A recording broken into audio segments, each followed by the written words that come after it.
মা তুমি খেতে বসে পড়েছো? একদম সাজিয়ে গুজিয়ে নিয়ে দেখো আজকে হিউজ হিউজ মেনু, 2 রকমের ডিম, সাথে মাছও আছে। কি কি নিলে? নিলাম প্রথমেই গরম গরম সাদা ভাত, সাথে নিলাম কাঁচা লঙ্কা, নিয়েছি ঢেঁড়স ভাতে, গরম গরম ভাতে দারুণ লাগবে। সাথে নিয়েছি দেখো পাট পাতার একটা মুচমুচে বড়া। পাট পাতার যে কোনো বড়াই খেতে না খুব ভালো লাগবে।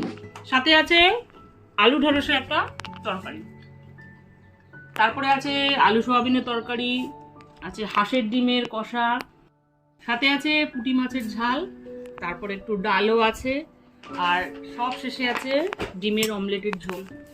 আজকে অনেক অনেক আইটেম, 8টা নাহলে 9টা, যাই হোক আমি গুনিনি এখনো। যাই হোক সব তো বলে দিলাম, বলো এবার কি দিয়ে খাবো। ডাল দিয়ে খাও। ভাত মাখলাম, গরম গরম ভাতের সাথে ডাল বড়া ভাজা, তুলনায় হয় না। একটু লেবু হলে ভালো হতো, যদিও লেবু নেই, লেবু ছাড়াই খেতে হবে। গরম গরম ভাত মাখলাম,